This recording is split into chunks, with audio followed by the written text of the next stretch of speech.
We got Don. He is the principal, RTSL. Tell us about these amazing products here.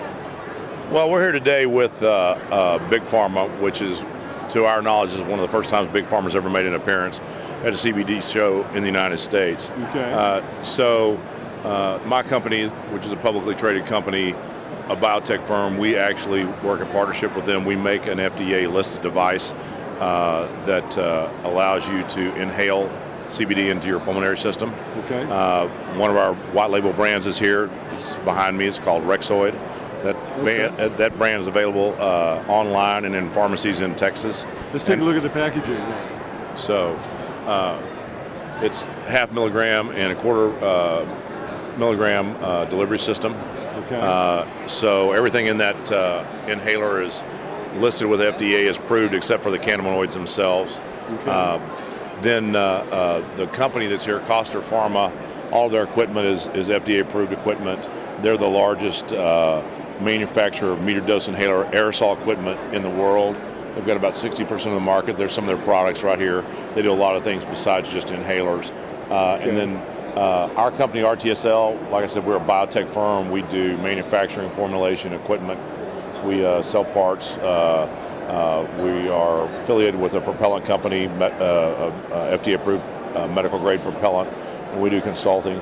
The other company that's in here that also works with Coster does custom actuators, and they do proprietary training and filling in the meter dose world as well. They're out of Georgia. We're out of Dallas. Okay. Puffer. Which part of the company is? Who's putting Puffer? So Optimus Inhaler makes Puffer, okay. and it's a custom-made actuator. So if you bought Coster's actuators like you see down here, these are all one design, and this would be actuators like you would see with asthma medication or COPD medication per prescription. Okay. So we use these. They're kind of generic. We use these in some of our products. So these are just different types of aerosol products that they make that Coster builds the parts through. But up here on top, you see all of their inhalers. So these actuators are actually the same size as what's made by Optimus over here, but you can see for people that might be in the rec space, who want something a little snazzier, a little more fun, obviously they're more expensive, but they manufacture those. They're the same size as we use in the more generic type actuators. So these are kind of built for the marketplace for the younger, hipper stuff. If somebody was in a cannabis legal jurisdiction as opposed to CBD, that's more generic type of inhaler for people who are looking for pain relief or something like that. They're a little more cost conscious as opposed to having fun. Okay, right. So there's a little more status over here. So we actually make and formulate inhalers with CBD, CBG, CBN, THC in legal jurisdictions, THC VA, and then we do a number of health and wellness product lines that involve entourage effect with FDA-approved terpenes for inhalation. Not all terpenes that are in full spectrum oil are legal or safe to inhale, so we only use the ones that the FDA have approved. Most people would think, terpenes come out of the cannabis space. They don't. There are a lot of plants, a lot of phytoterpenes. So terpenes that are in the cannabis plant, a number of those have already been approved by the FDA. We can put them in inhalers.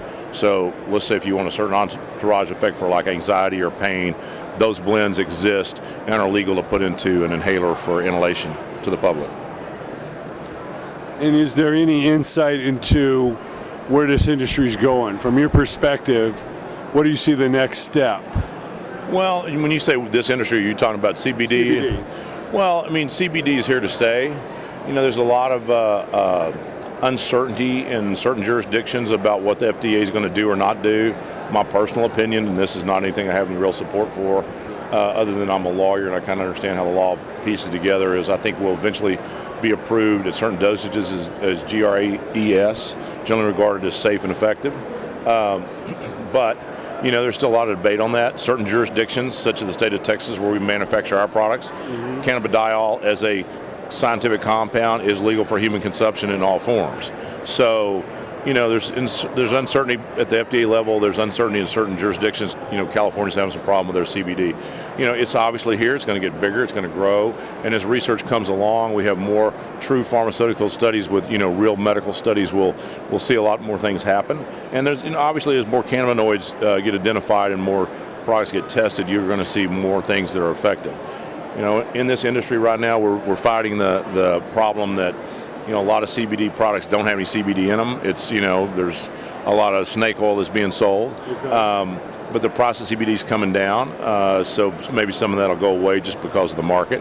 At the same time, you know, we do need to have research what these products do, proper dosing. You know, those are the real concerns. The FDA's concerns, as they list them, are drug interaction, toxicity, and then reproductive problems. But the literature that they have out there that relates to all that is kind of what I call fantasy. The toxicity levels are super, super high. Okay. They're not realistic for what people are actually selling at this show.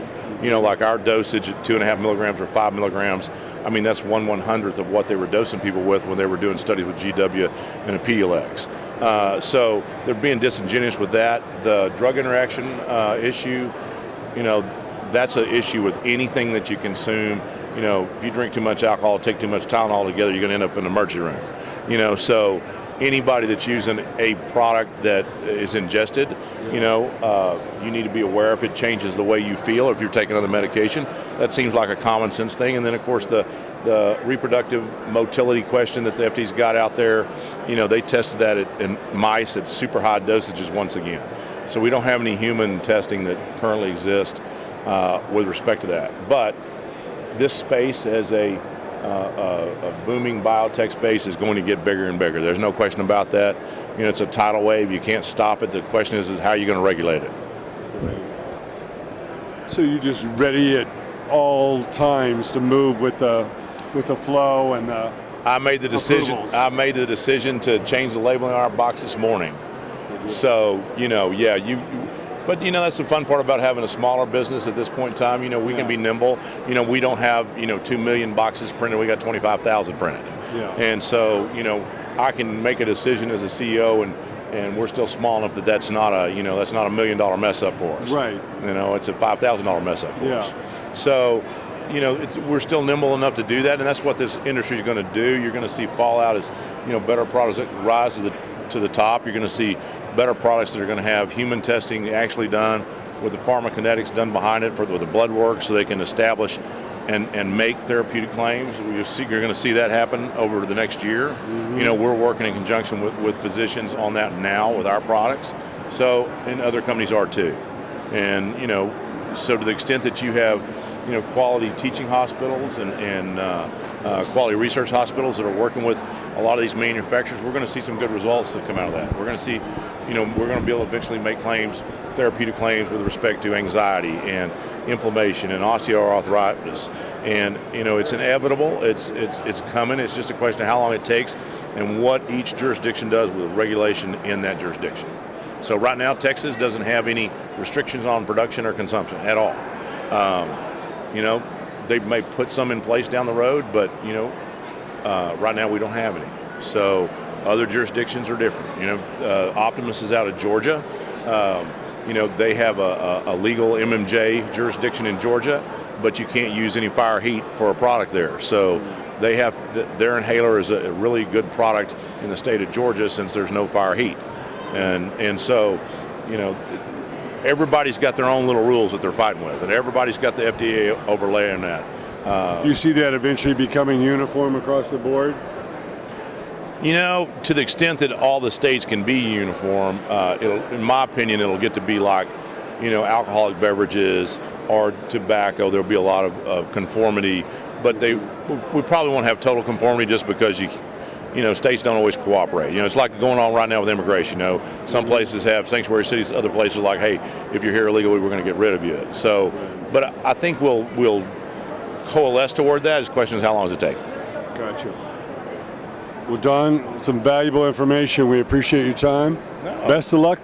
We look forward to seeing you in the next show and marking your progress. Yeah, absolutely. Look forward to seeing you again. Appreciate you coming by. Thank you. Care.